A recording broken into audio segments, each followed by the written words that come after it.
Hey everyone, welcome back to my channel. I hope you are all doing great. This video, guys, it filled up my soul with autumn happiness. We are going to be using the Let's Resin silicone putty and we're taking a mold of acorns. Now, at the moment, my garden is absolutely littered with acorns and I was staring at them thinking, we must be able to take a mold of you. Now, initially, I would have loved to have taken a mold of the whole acorn, but right now I thought, you know what, let's just make some, half acorns. They can be used for so many different things. First up, we're using the Let's Resin silicone putty. Now this is part A, part B, measurable by weight. You want identical weights of each putty. Yeah, the one thing to say about this is it's really sticky, and that is why I took my gloves off, because actually it's so much easier to just use your hands. And also, once they've been blended together, they become super sticky.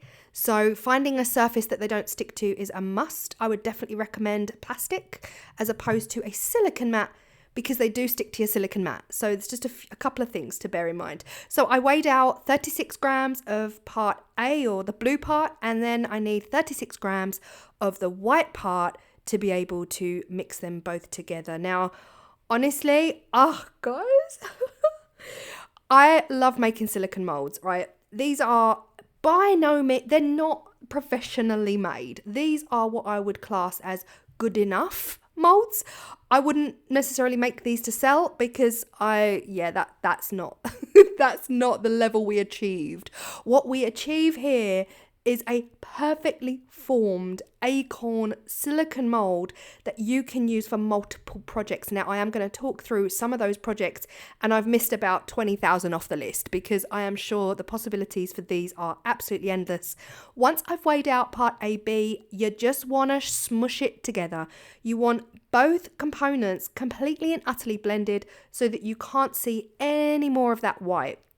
Just keep on going. It takes about a minute and a half of permanently squishing it together. If you are here because you love my hands, I'm so sorry. I don't know how to do this without using my hands. But please, just, work your way through it. It will be fine, because the results are quite incredible. Smush, smush, smush. Massage it in, squeeze it together until you cannot see any of that white whatsoever, and then I knew I was happy to go. Now, I didn't really have much of a plan, much of a layout. Like, I didn't know if I wanted the mold to be thin or if I wanted to get quite a deep casting of the acorns, but at this point I was just winging it. I was like, let's just do whatever works.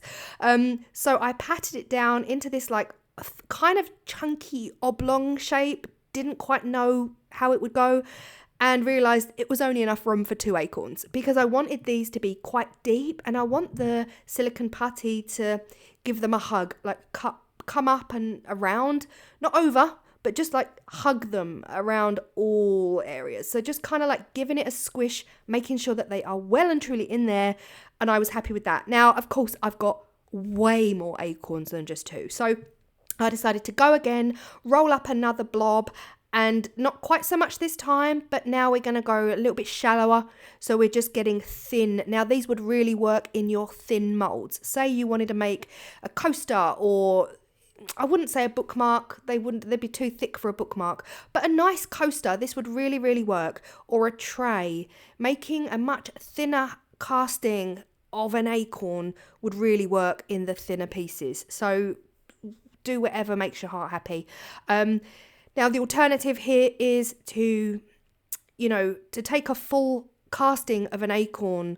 I've not watched any videos on it. I'm sure there are hundreds of videos out there doing things like this, but I would just make sure that the cap is fully stuck to the acorn, because a lot of these, the caps were just falling off. I've had them in my craft from a few days.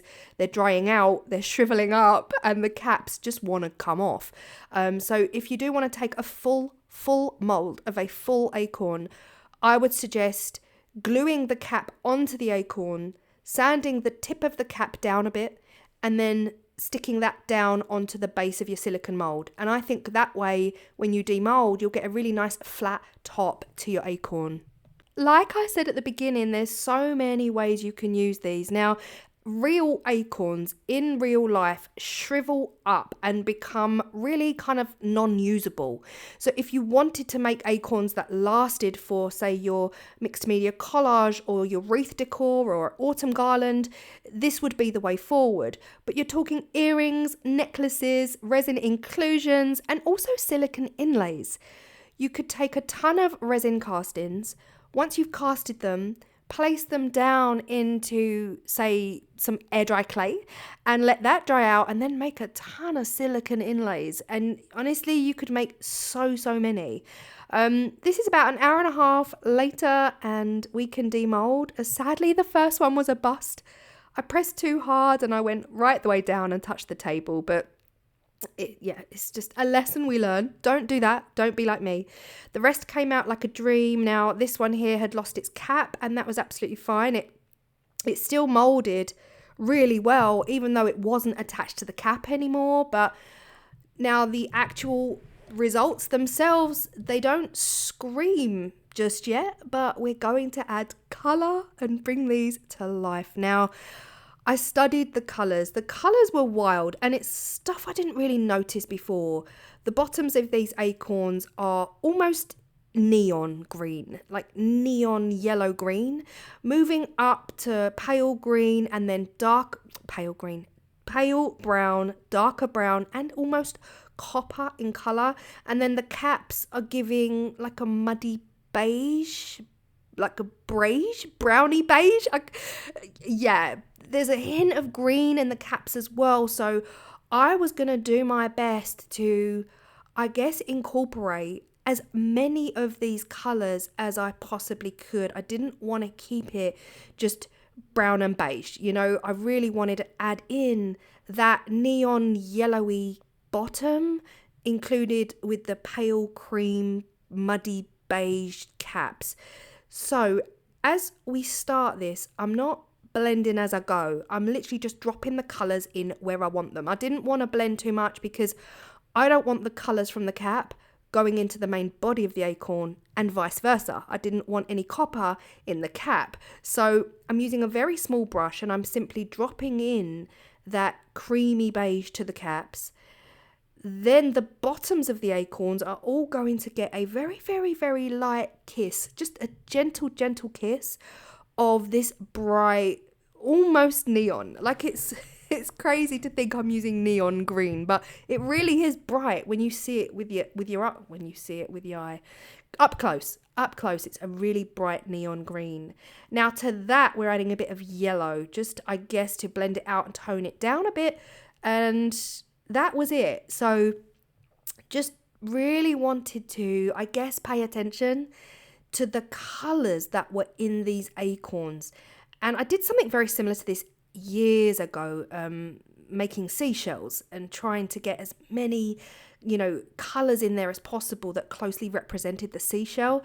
And it worked a dream. And I thought, if you just spend a little bit of time, Claire, trying to find the best possible colours, then hopefully you'll get the best results.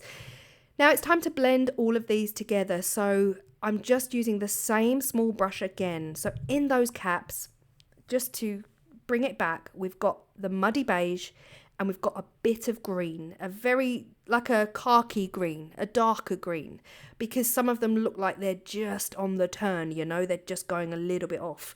So in the caps, beige and green. The main body of these are browns and coppers. I don't think at this point I've added the copper. I didn't want to add the copper until I'd brushed all of the caps. Once you brush the silicone, then no other mica is gonna stick. Those caps are now those caps. So flicking the copper in at this point is not going to do any harm to those caps. It's not going to go in them. So now I've flicked the copper in, I'm blending that out with the light brown in the yellow and the green in the hopes that they'll all blend seamlessly and give me what looks like an acorn, I guess. These here, I did go ahead and put powder in this one, even though I was a bit nervous that there was a hole. I wasn't actually sure if the hole was a hole or if it was just super thin silicone at this point. But I added a bit of dark brown into these. Now, I'm not sure, this was filmed a couple of weeks ago, completely different nails. I'm not sure why I went and added that brown, but I did. I guess it all is going to tie in because we do also have some dark brown in these acorns, but that was it. Spending a little bit of time getting the right colours was just beautiful. Honestly, I was so happy that I'd actually done that. Now, the resin I'm using was resin left over from another video. So it has got copper mica powder in it and it's getting super thick at this point. So that's all I'm using. You can use black. Sometimes if you use black for your background, it makes your colours pop even more. But I thought, if you're using these in an autumnal piece, or if you're using these even like as a necklace or earrings, I would prefer them to have copper backgrounds than a black background. And that was really my only reasoning behind it. So I put some copper mica powder into the colour. Now again, the 2 at the top of the screen are going to be much deeper. The 3 at the bottom of the screen are going to be a lot thinner. So just like an acorn sliver, if you like. Now, these are the real thing, and this was me hoping and praying that they would come out as realistic as possible. And this is 24 hours later, and it was a moment of truth. Have I created a realistic looking acorn from a distance? From a distance, would you know if this was real or fake? I absolutely love this one, but the second one is like mind-blowingly realistic. For me, you can still see the shimmer of the mica powder on these, and of course you don't get that in real life. So I don't know whether using just resin would get a more realistic effect, but still you can see in the sunshine, you can see the hint, really subtle hint of the neon green and yellow bottom. But this one is my favorite. That cap is so realistic. I don't think I could have got it any better. I genuinely believe I could not have got that cap any more color realistic, maybe a bit yellower, but honestly this one's my favorite. And again, in the sun, that neon yellow and green totally comes through on the bottom, and I was immediately like, oh my gosh, these are so amazing. You can see this one here had started to shrivel up, so you have got those indentations in there, again adding to the realistic, I guess. But I do love the fact that the caps are definitely different colors to the main body. This one here that had the hole in, it definitely did have a hole. We caught some resin seepage, I guess. Bit annoying, because I think this one has got the most perfect coloring on the bottom. The bottom is about as yellowy green as I could have expected it to be, and I'm just a little bit sad that we've got a hole in it, but again, it's okay, it's all good. Look at that bottom, that yellow green realistic blend. Oh, I love it. I absolutely love these. Now again, side by side, you can see that the colors are okay. The caps, I think the caps maybe could have been a bit lighter to match realistic caps, but I mean, I absolutely love them, guys. I truly love them. But you can see the mica, you can see that pearlescent shimmer from the mica. But if you're putting them in resin art, they'll be even shinier. So I wasn't too worried about that. The mould itself worked a dream. The putty worked a dream. Now, of course, this one here I'll never use again. I do plan on just cutting that off. So I just got my craft blade and I literally just cut it off, just in case next year comes and I don't remember, or I don't see it, or because that's highly likely that I'll just pour resin in there not thinking about it. So cutting it off just helped my brain. The next thing for me to do really once trimming this down was to A, make some more. I don't do that on camera. Make some more, and B, trimmed down all of the acorns that I've already made. Now, what you do with these, entirely up to you. I'm actually not filming a project right now. We're already 15 minutes in. I'm not filming a project of me using these. But if you watched the last video where I used the Squirrel UV DTF, oh my gosh, guys. In that video, I said I was going to add something to this tray and I didn't want to show you because I didn't want to spoil the next video. And it was these. I felt like the tray was screaming out for some acorns. And I decided to go ahead and stick some of these acorns into the tray.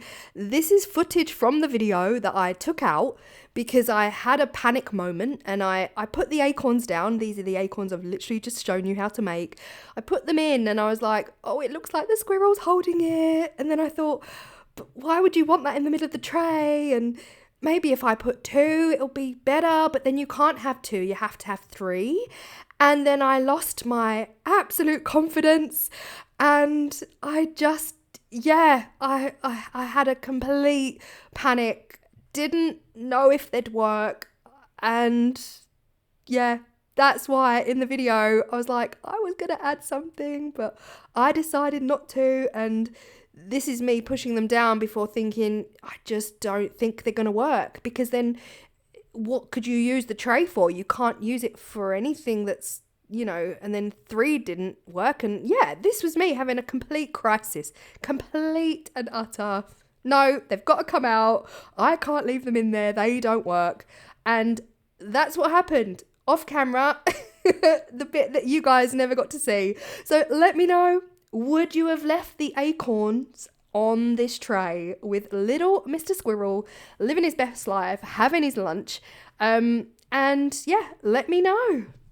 So back to this current video of making the acorns. The only thing to do was trim them up. You can do this a multiple of ways, sand the edges or use a craft blade or use your deburring tool. For me, they're so teeny tiny. It was just easier for me to have full control using a craft blade just to trim around the edges.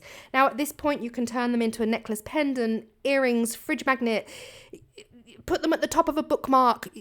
I mean, the possibilities truly are endless. You can put them in a tray with a Squirrel UV DTF. Now, the one thing I did do straight after this, when I realised it worked and how obsessed I was, I went straight back out to my garden and I grabbed a ton more acorns. I figured, hey, I might as well, while they're here, I searched and searched to find as many acorns as I could that still had their caps on. Now, for me personally, if I'm going out acorn hunting to do this specific project, I would definitely look for the green acorns. Anything that's gone brown usually has lost its cap at this point. So the green acorns are usually well and truly stuck to their caps, and they're the ones you want to use to make these. But I hope you feel inspired, and yeah, let me know if you're going to give it a go. And let me know what you would do about the squirrel tray. Should I still stick one on? There's plenty of time to choose, and I will see you all in the next video. Bye.